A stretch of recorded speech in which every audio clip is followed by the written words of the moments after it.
अस्सलाम वालेकुम, कैसे हैं आप लोग? ठीक हैं? इस वीडियो के अंदर हम डिस्कस करेंगे आर्टिकल 200 से लेकर 203 तक। तो सबसे पहले है आर्टिकल 200। इसमें ये है कि जनाब जो हमारे सदर हैं प्रेसिडेंट साहब, वो एक जज को एक हाई कोर्ट से दूसरे हाई कोर्ट ट्रांसफ़र कर सकते हैं। लेकिन उस जज की जो रज़ामंदी होगी वो बहुत ज़रूरी होगी, आपने उनसे ज़रूर कंसेंट लेना है। और दूसरा कि जब प्रेसिडेंट साहब इस तरह का ऑर्डर जारी करेंगे तो उससे पहले वो चीफ़ जस्टिस ऑफ पाकिस्तान से मशवरा करेंगे, और इसके अलावा जो हाई कोर्ट्स में जो जज ट्रांसफ़र हो रहा है एक हाई कोर्ट से दूसरे हाई कोर्ट, तो उन हाई कोर्ट्स के जो चीफ जस्टिस होंगे उनसे भी आपने इन्होंने मशवरा करना है। और इसके अलावा जब एक जज एक्चुअली उसका जो ओरिजिनल हाई कोर्ट है वो एक जगह पे अपॉइंट हुआ है, लेकिन अब आप उसको किसी दूसरी हाई कोर्ट में भेज रहे हैं, तो फिर आपने उसको उसके अलाउंसेस और प्रिविलेजेस भी ज़रूर देने हैं सैलरी के साथ। मिसाल के तौर पर एक शख्स जो है ना वो हाई कोर्ट में अपॉइंट हुआ है, लाहौर हाई कोर्ट में। अब आप उसको सिंध हाई कोर्ट या पेशावर हाई कोर्ट भेजना चाह रहे हैं, तो फिर आपने उसकी सैलरी में उसको प्रिविलेजेस और खुसूसी अलाउंसेस भी ज़रूर देने हैं। इसके अलावा दूसरा ये है कि इसी आर्टिकल 200 के तहत कि अगर आपको ज़रूरत पड़े तो हाई कोर्ट में जो जजेस हैं उनका नंबर बढ़ा सकते हैं, उनको इंक्रीज़ कर सकते हैं। और ये जनाब जो है ना चीफ जस्टिस जो हाई कोर्ट के होंगे, वो किसी दूसरे हाई कोर्ट के जज को रिक्वेस्ट कर सकते हैं कि ज़रा मेरा बराए मेहरबानी, आजकल हमारे यहाँ जो है ना केसेस का बर्डन बढ़ चुका है, आप बराए मेहरबानी यहाँ पे काम करें, ठीक है जी। और दूसरा ये है कि वो जो टेम्परेरी जज होगा उसके पास भी वही पावर्स और अथॉरिटी होगी जो एक रेगुलर जज के पास होती है। लेकिन दूसरा ये है कि ये अपना ट्रांसफ़र और टेम्परेरी अपॉइंटमेंट करते हुए आपने उस जज से कंसेंट लेना है, सदर से अप्रूवल लेना है, और साथ में जो चीफ जस्टिस ऑफ पाकिस्तान है उनसे भी आपने कंसल्ट करना है।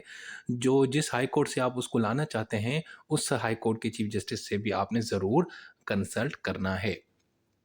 उसके बाद है article 201 decision of high court binding on सब ऑर्डिनेट कोर्ट्स। जनाब हाई कोर्ट्स के जो भी फैसले होते हैं तो उसके नीचे जितने भी सब ऑर्डिनेट कोर्ट्स होते हैं उनके ऊपर बाइंडिंग होते हैं, जो उसकी जुरिस्डिक्शन में आते हैं।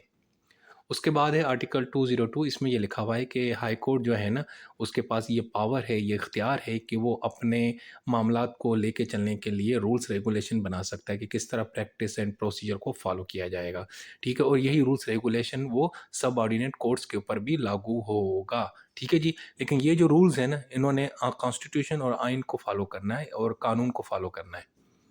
उसके बाद है आर्टिकल 202A। ये बहुत अहम आर्टिकल है, 26वीं आईनी तरमीम के बाद इसको इंट्रोड्यूस कराया गया है। इसमें है constitutional benches of high court, यानी हाई कोर्ट्स के अंदर जो आइनी बेंचेस हैं उनकी फॉर्मेशन किस तरह की जाएगी। तो इसमें बताया गया है कि जी हर हाई कोर्ट के अंदर आइनी बेंचेस बनाई जाएंगी, और उसके अंदर जो जजेस बैठे होंगे उनको नॉमिनेट करेगा जुडिशल कमीशन ऑफ पाकिस्तान, ठीक है जी। अच्छा, और इसके अलावा उनका नंबर कितना होगा वो भी डिटरमाइन करेगा कमीशन। इसके अलावा जो उनमें उन जजेस में जो सबसे ज़्यादा मोस्ट सीनियर जज होगा ना, वो जनाब एज ए काम करेगा head of the constitutional bench, ठीक है। और अब ये जो कॉन्स्टिट्यूशनल बेंचेस होगी ना हाई कोर्ट की, ये जनाब जितने भी मामलात आर्टिकल 199 खुसूसन क्लॉज़ 1A और 1C के अंदर आते हैं, इस सब को वो डील करेगा, ठीक है। इनके पास जो पावर होगा ना कि कौन से ये मुकदमा सुनेंगे आइनी बेंचेस हाई कोर्ट्स की, जो आर्टिकल 199 के तहत के अंदर लागू होते हैं, ठीक है। इसके अलावा बाकी कोई भी बेंच ये मामलात नहीं सुनेगा। इसके अलावा जनाब कि कौन से केसेस कौन सा बेंच सुनेगा, मतलब 5 रुकनी, 6 रुकनी, वक़्त कितना बेन, तो उसके लिए भी एक कमेटी काम करेगी, बिल्कुल उसी तरीके से जैसे हमने आपको सुप्रीम कोर्ट के हवाले से बताया था कि एक कमेटी है, उसका जो जो हेड ऑफ़ कॉन्स्टिट्यूशनल बेंचेस और उसके बाद जो 2 मोस्ट सीनियर जजेस होंगे आइनी बेंचेस के, वो तीनों मिल के जनाब आइनी बेंचेस बनाया करेंगे, ठीक है। लेकिन जजेस वही होंगे जो जुडिशल कमीशन ने नॉमिनेट किए होंगे। और दूसरा ये है कि अब उसके बाद जितने भी अपील्स और पिटीशंस और केसेस जो आर्टिकल 199 से रिलेटेड हैं इस आइनी तरमीम के बाद, वो सारे के सारे इन आइनी बेंचेस को मुंतकिल कर दिए जाएंगे।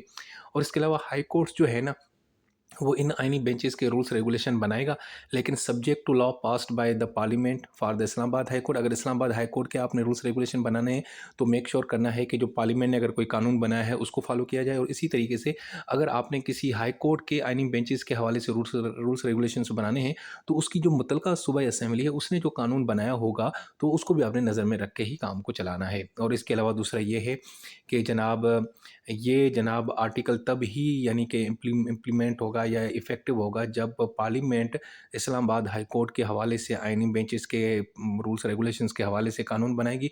और अगर दूसरा ये कि हाई कोर्ट्स की जो आइनी बेंचेस हैं वो तब काम करना शुरू करेंगे जब उनकी मुतलका जो सूबाई असेंबली होगी, मिसाल के तौर पर लाहौर हाई कोर्ट के लिए पंजाब असेंबली कोई कानून बनाएगी, तो तभी जाके ये मामलात अपने शुरू कर सकेंगे।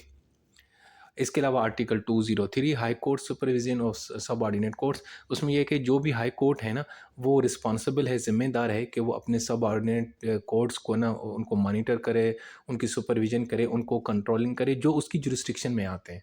ठीक है जी। सो दोस्तों, ये थे हमारे पास आर्टिकल 203 202A, ये बहुत अहम है। या आईनी तरमीम के बाद इसको ऐड कर दिया गया है। उसके बाद 202, 201 एंड 200। अपना बहुत सारा ख्याल रखें। टेक केयर, अल्लाह हाफ़िज़।